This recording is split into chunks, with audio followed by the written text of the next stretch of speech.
السلام عليكم. احنا اليوم هنعمل طريقة المعكرونة السباكيتي. هذه هنعمل اول حاجة هنركب على الغاز، هنحط مية ومعلقة ملح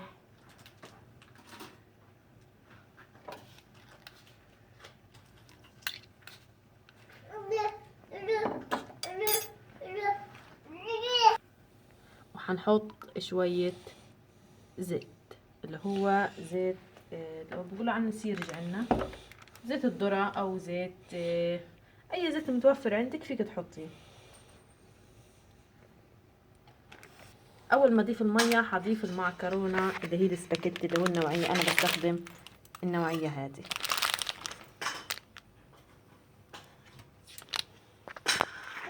تمام. هلقيت هنحط المقلاة، هنحط على المقلاة شوية زيت نباتي،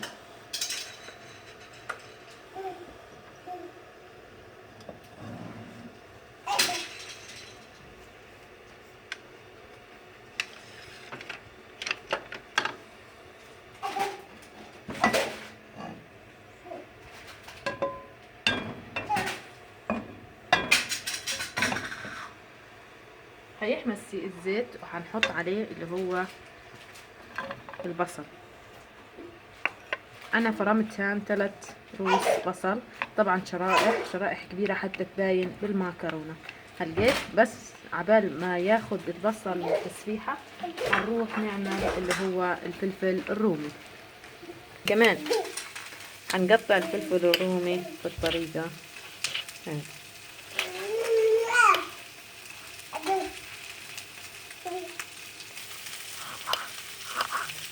بصوا ازاي انا عم قطع، سامعين صوت البصل الزيت بدأ ياخد معانا شوية تشويحة. حرق البصل،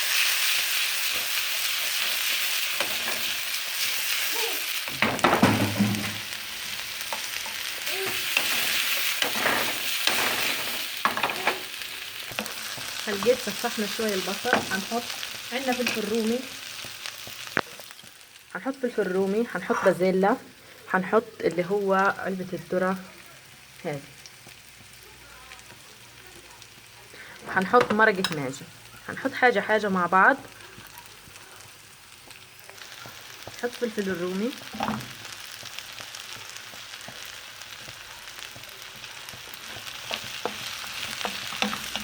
هنحركه شوي مع البصل.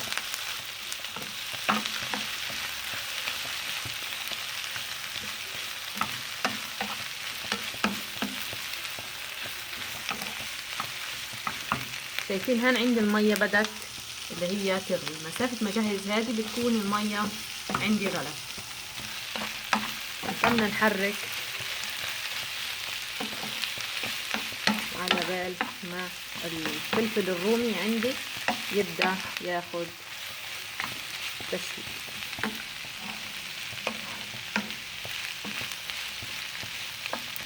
انا هلقيت هحط معلقة فلفل اسود، ومعلقة سماق، ومعلقة بابريكا،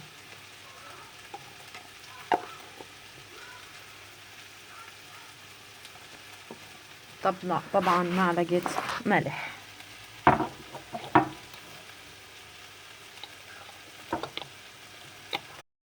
وقفت. هنحط كمان معلقة ابهار شوية مش كتير، ابهار طبيخ.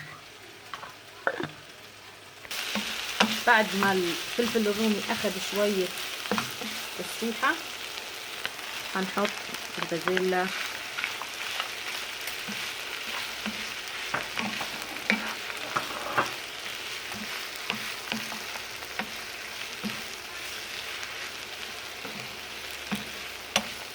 هنبدأ نحرك عبال ما اللي هو البازيلا تاخد شوية مع البصل والفلفل الرومي.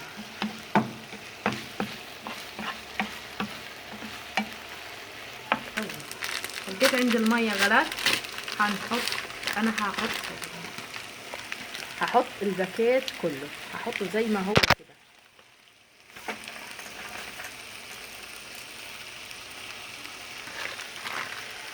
طبعا المية عندي غلت، صارت تمام. بعد شوي هيبدأ لحاله، ها بص ازاي لحاله هينزل في المقلاة طنجرة.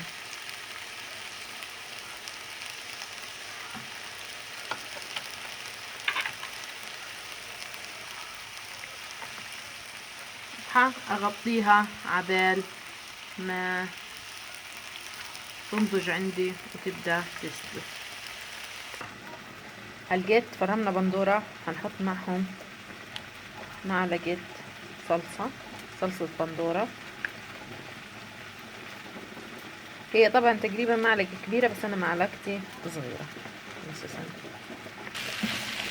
هلقيت خلاص هحط البندورة مع الصلصة. طبعا زي ما انتم شايفين عندنا هنا اللي هي انا سايبه فتحه بالطنجره حتى البخار يطلع، لانه لو كمرتها زي هيك هيبدا يطلع من الجناب. فلازم اول ما ينضج عندي هيك هضيف هذه اخر مرحله اللي هي الذره.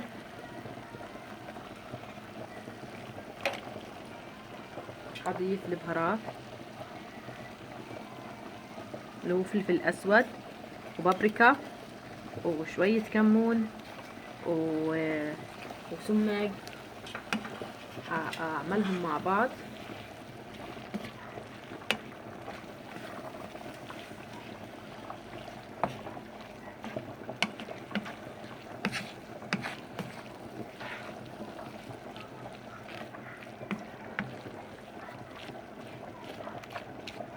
هلقيت هنعمل مع بعض البشاميل اللي هي هذه اسمها معكرونة بالخضروات. معكرونة بالخضروات. هضيف طبعا مرقة ماجي اللي هو مكعب.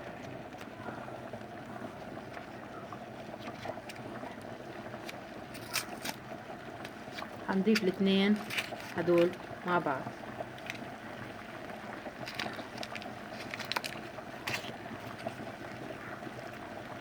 هحركهم شوي مع بعض عبال ما تنضج عند المعكرونة. خلينا هنعمل البشاميل، خليكم معايا. هيها عندي هيك صارت تمام.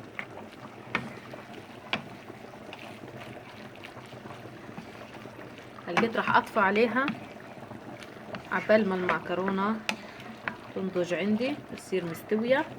وطبعا المعكرونة مبداش تكون مستوية كامل، بدها تكون نص سلو. هنشوف المعكرونة، لا لسه بدها كمان شوية. شايفين كيف صارت معايا؟ لما بحط الزيت ما بتلزق مع بعض، قدامها زي ما انتم شايفين هيك. شايف كيف؟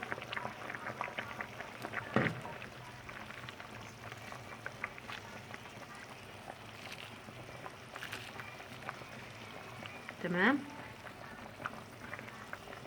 راح اغطيها وراح اسيبها لحد ما تنضج. لقيت هنعمل مع بعض البشاميل اللي هضيفه على المعكرونه وهضيف فوقيه الخضره هذه اللي انا عملتها. هلقيت يلا خلينا نروح نعمل البشاميل. هنعمل البشاميل مع بعض. هنحط اللي هو معلقتين سمنه ومعلقه زيت نباتي اللي هو السيرج اللي احنا بنحكي عنه بلغتنا. هنحط 3 معالق طحين، وهنحط مع 3 معالق طحين كوبين كبار اللي هم هدول حليب اللي هو بيقولوا عنه فيه بيقولوا عنه لبن، احنا بنقول عنه حليب. هنبلش نروح يلا على الغاز ونعمل البشاميل. هنحط اللي هو الطنجرة على الغاز. هنبدأ ننزل السمنة مع زيت النباتي.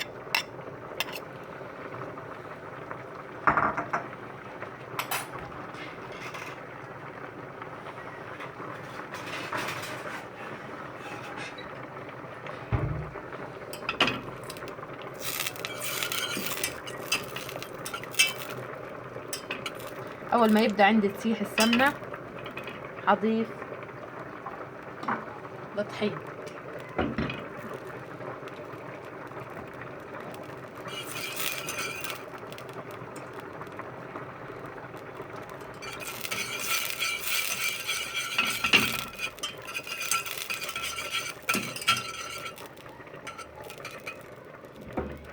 هضيف الطحين بالتدريج.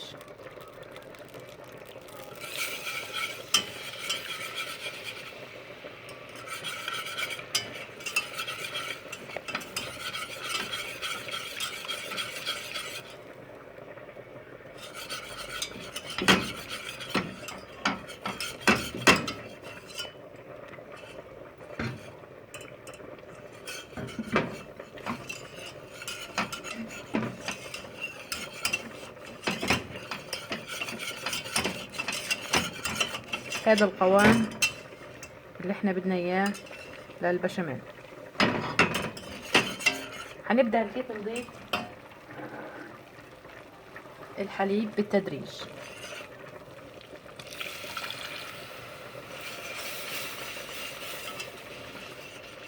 هيجمد معايا، شايفين ازاي؟ هنضيف كمان حليب.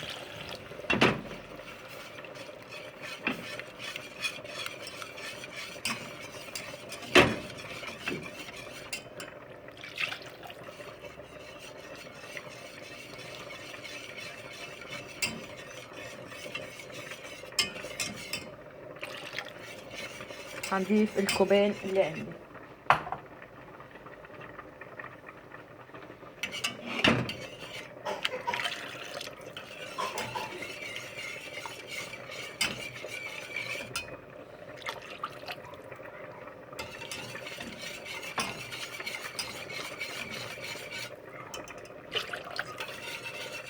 الجيت راح نروح مع بعض ونشوف المعكرونة وين وصلت معنا.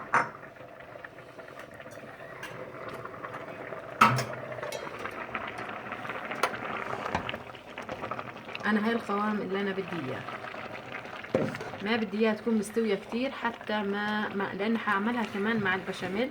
هلقيت هنروح مع بعض ونصفي الميه بتاعت المعكرونه اللي هي موجوده هذه، هنصفيها مع بعض.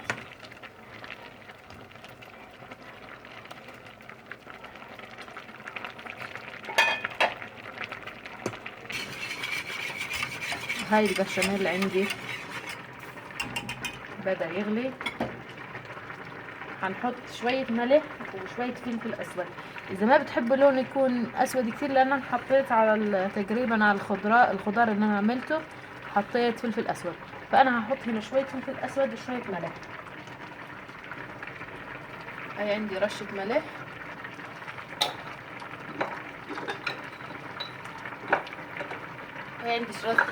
هاي عندي رشة فلفل اسود شوية مش كتير.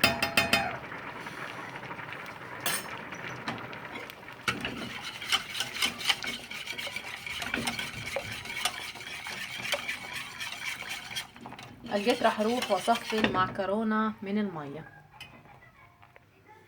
انا حطيتها الجيت بالمصفاة وهي المية قاعدة بتنزل بتاعتها. دلوقتي هحط عليها مية باردة حتى اغسلها من النشا بتاعها، وبعد هيك هنحط فوقيها الخضرة ونحط فوقيها البشاميل. خليكم معنا. هاي عندي البشاميل بدأ يغلي.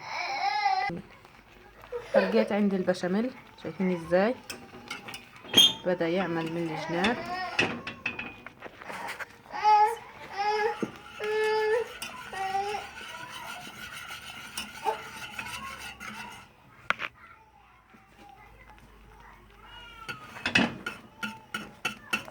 هاي بدأ ينضج معايا، شايفين ازاي.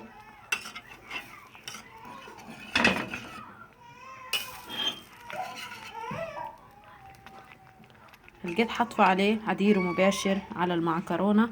هخلي المعكرونة تاخد غلوة بالبشاميل، وبعد هيك هدير عليها الخضروات. لقيت راح احط البشاميل على المعكرونة بعد ما صفيناها المعكرونة. راح احط البشاميل كله، لانه بعد بس يغلي شوي المعكرونة بالبشاميل هيبدأ ياخد معايا، هيبدأ يتشرب المعكرونة.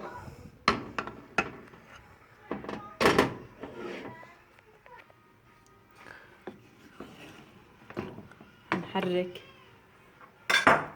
المعكرونة حتى يدخل البشاميل فيه.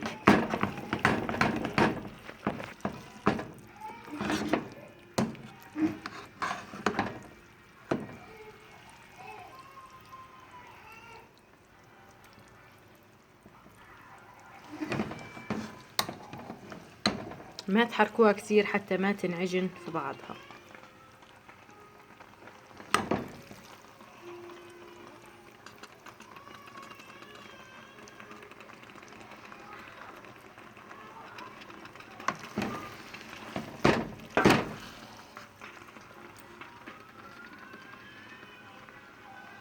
هيك تمام.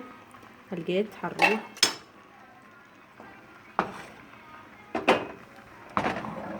ونضيف الخضرة على المعكرونة.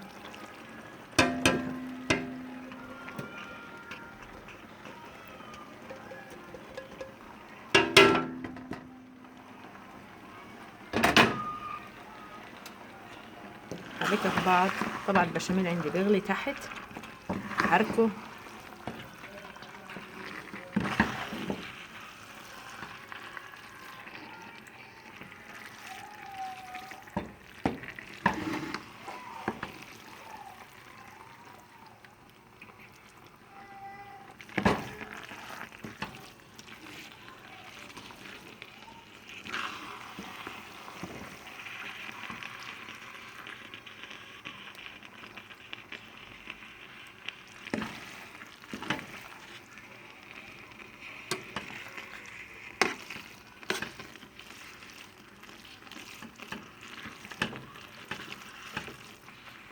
هنتم نحرك بالطريقة هذه بس بشويش عشان المعكرونة ما، طبعا انا مولعة لسه الغاز ما طفيته عشان ياخد تسبيكة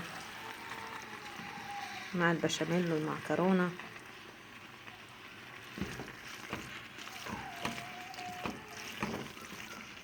وهيك صارت عندي جاهزة. هلقيتها اقدم الشكل النهائي للمعكرونة.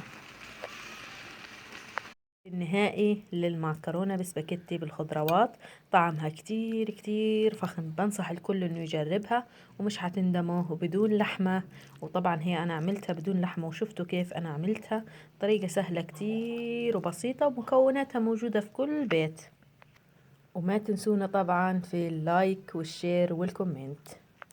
النهائي للمعكرونة بسباكيتي بالخضروات، طعمها كتير كتير فخم. بنصح الكل انه يجربها ومش حتندموا. وبدون لحمة، وطبعا هي انا عملتها بدون لحمة وشفتوا كيف انا عملتها. طريقة سهلة كتير وبسيطة ومكوناتها موجودة في كل بيت. وما تنسونا طبعا في اللايك والشير والكومنت.